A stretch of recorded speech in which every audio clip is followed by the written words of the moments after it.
Nothing dramatic happened. No shouting, no accident, no obvious reason. But you can feel it. Your child suddenly pulls away, or gets angry over something small, or goes silent when you expected a reaction. And as a parent, you think, why are they acting like this? The truth is, your child is not acting. Their brain is responding. And that response started long before they could speak. From the age of 1 to 5, the brain is not learning rules. It's learning what to expect from life, not in words, not in lessons, through patterns. Think about a very simple moment. A toddler is playing with a toy. They are focused, engaged, calm. Another child comes and takes that toy away. What happens? Crying, anger, sometimes freezing, sometimes hitting. Adults often say, they're overreacting, but look closer. From the child's brain perspective, this wasn't about a toy. It was about predictability. 1 second, something felt stable. The next second, it disappeared without warning. The child brain doesn't think, it's just a toy.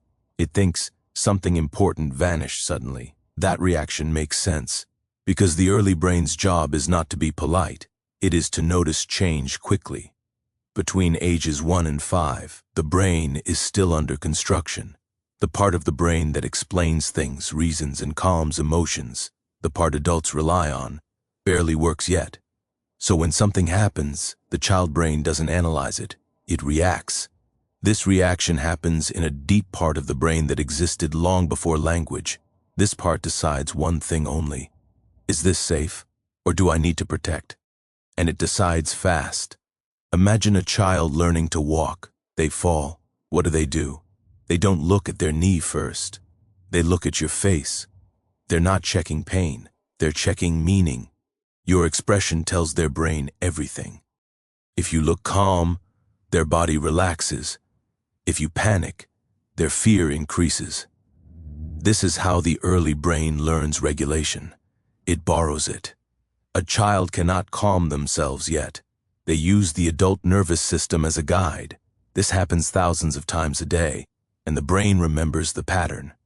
Now imagine a home where responses are inconsistent, sometimes calm, sometimes rushed, sometimes irritated, sometimes distracted. Nothing extreme, nothing abusive, just unpredictable. The child brain does not judge this. It simply adapts. It learns, attention comes and goes. Comfort is not guaranteed. I need to stay alert. So the nervous system stays slightly activated, not loudly, quietly. This becomes the child's normal. This is why some children seem extra sensitive. They cry easily. They react strongly. They struggle to settle. It's not because they're weak. Their brain learned early that the environment changes quickly, so it stays ready. Other children adapt differently. They stop expressing need. They become quiet, independent, low maintenance. Adults often praise this. But what the brain learned was, expressing doesn't always work, so don't waste energy. That is not maturity. That is efficiency. These patterns form without memory. The child will not remember specific moments, but the brain remembers how it felt to be there. That feeling becomes the background setting for life.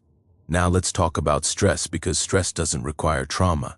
Stress can come from being rushed constantly, lack of predictable routines, emotional tension in the room, adults who are physically present but mentally absent.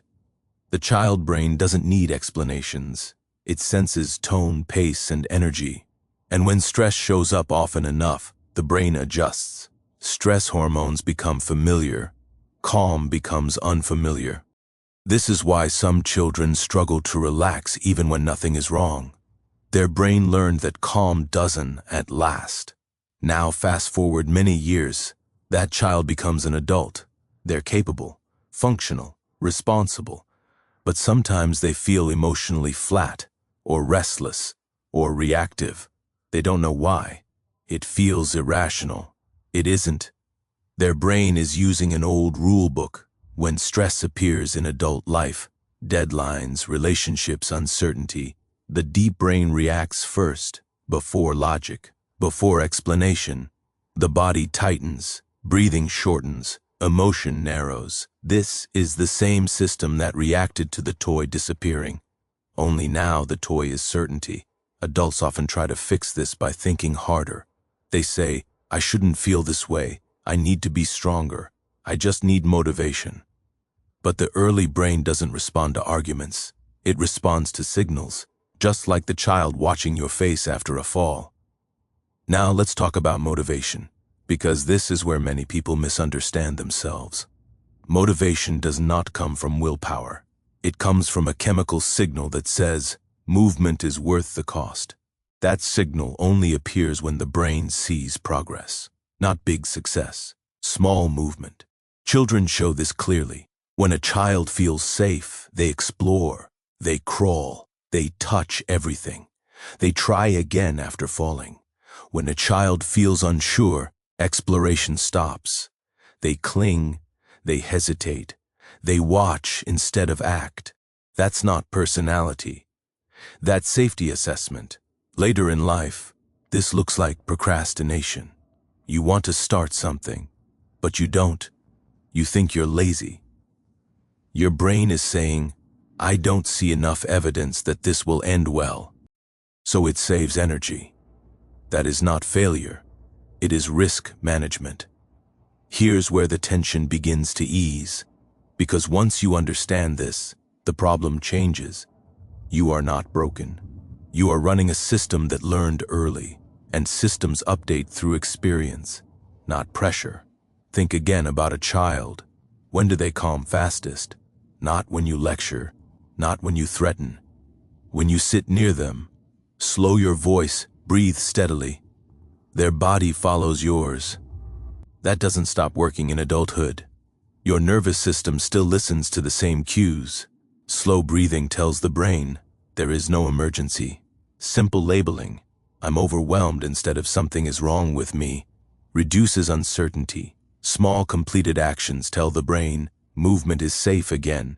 These are not self-help tricks. They are the same mechanisms that shape the brain early. So when you see a child acting out, shutting down, or clinging, they are not being difficult.